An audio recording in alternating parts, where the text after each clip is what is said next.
This happened to me about 7 years ago, while I was living in a small town in Illinois. My youngest was a few weeks old, so I was up frequently to feed him, so I slept downstairs with him while my husband and older 2 children slept upstairs. I was woke up to someone knocking on the door that night. I was half asleep and my only thought was getting to the door before everyone woke up. I was so sleep deprived that I wasn't thinking straight. Otherwise, I probably wouldn't have answered the door so late at night. As I was heading to get to the door, my baby started to wake up, so I just brought him with me. I opened the door and a man is standing there. I said, "How can I help you?" And he just stands there for a second and doesn't say anything at all.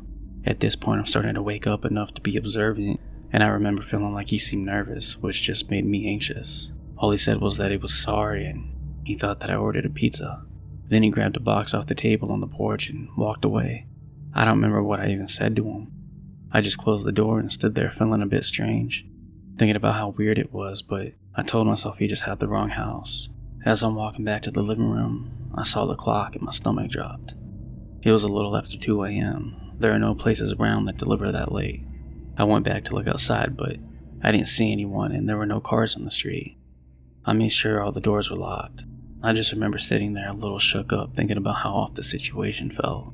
So there were a few things that happened from this.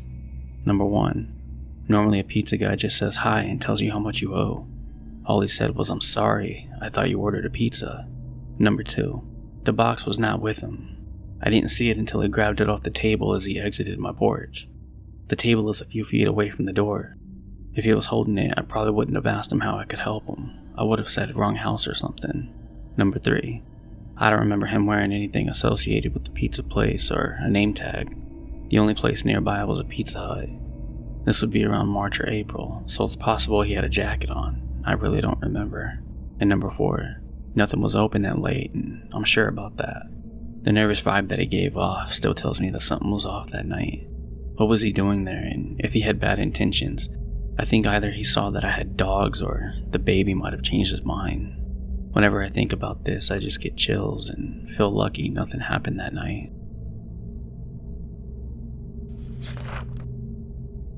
So the setting is 2015. My sister and I are home alone watching Craigslist horror stories on YouTube.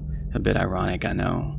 Now for reference, I was 13 when my sister was 17, and having these watch parties had become something of a habit as it was our last year together before she went off to college. We lived in a safe neighborhood and nothing had ever really happened at that point that would give us any reason to be anxious about being alone.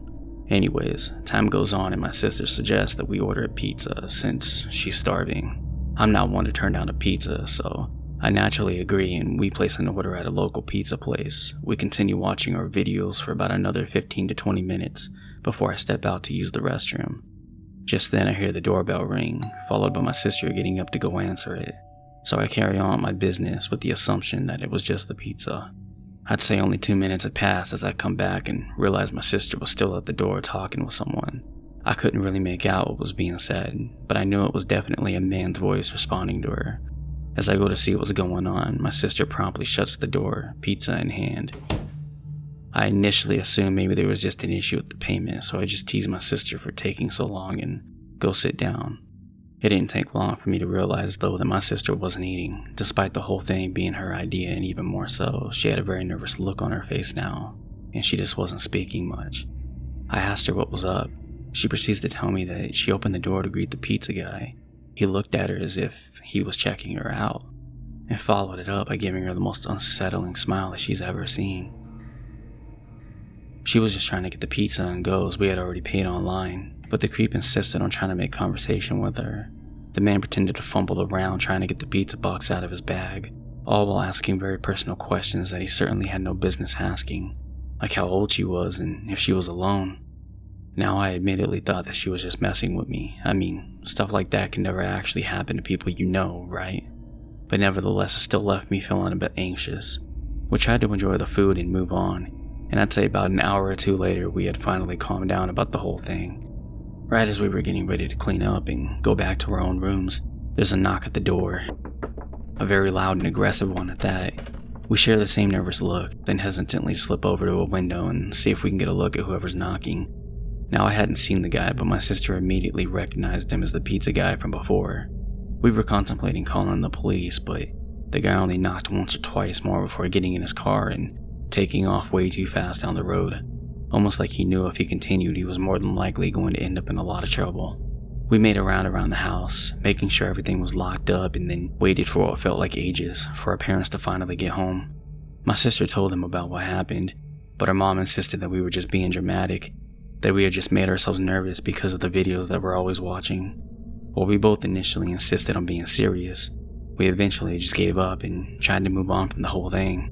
We ordered from that place a few more times, but thankfully never saw that same delivery man again. Nothing else ever came from the situation. But I can't help but think about what could have happened if that creep had just been a bit more persistent. What if he had kept trying to get into the house, or if we had accidentally left the door unlocked? I think his intentions were obvious, and I can only hope that his behavior has caught up with him and that he's somewhere getting the help that he most definitely needs. This happened quite a while ago when I was home alone with just my dog. After all this time, I'm sure what happened was really strange, and I have no idea what this man actually wanted.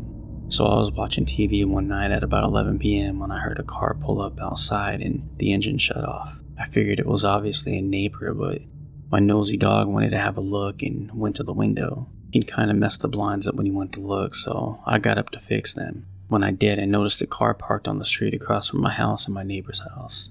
I couldn't really make out any of the details, but it looked like the driver was still sitting in the car. I didn't really think anything of it. I got a drink and I went back to watching TV. Quite a while had passed since I fixed the blinds, but I'm not sure how long. I'd guess 15 to 20 minutes. Out of nowhere, I thought I heard a tapping at the door. Not a knock. It was much lighter and very quiet. My dog had set up to look at the door, and I paused the TV when the same tapping then started on the wall. My dog had set up to look at the door, and I paused the TV when the same tapping then started on the window. I opened the blinds a little, and I saw a man standing there. I couldn't make out his face properly, and he immediately walked back to the door and started tapping at it again. This doesn't sound very frightening, and I'm not sure why, but I suddenly had a really awful feeling. I felt absolutely terrified, and I had no idea why. The tapping at the door never stopped, but something in my head was saying that if I opened that door to him, then something really bad was going to happen. I went upstairs to open the window to ask what he wanted. It felt safer doing this. He said in a really quiet voice that he was delivering pizza, and he told me how much it cost. I felt so stupid for being frightened and told him that I didn't order a pizza. I guess he was speaking quietly and knocking lightly so he didn't disturb my neighbors.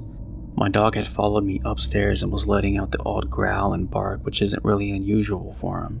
I was trying to shush him when the man downstairs told me that he had the correct address and I better get downstairs now and open the door to pay for what I owed and collect my food before it got cold.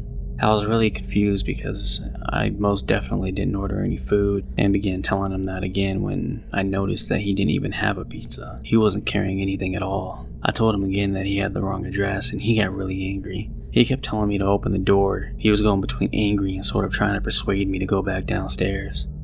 I asked him where the pizza was. He said that he had a hold of it. It was really dark, but he didn't have anything in his hands. My dog was really making quite a fuss at this point, and the stranger had turned into a broken record. Come downstairs, open the door. Come downstairs and open the door. All the noise must have alerted my neighbor who did open his front door, and the man didn't say a word, but practically ran across the street to the car that I had heard pull up a while ago. He went back to the car empty-handed. I have no idea what he wanted, but he certainly wasn't a delivery driver. It really freaked me out as well that my dog is quite obviously a large breed and the man saw him through the window. And not even that deterred him. It seems even stranger and less random that he actually drove to my house as though he'd planned on showing up.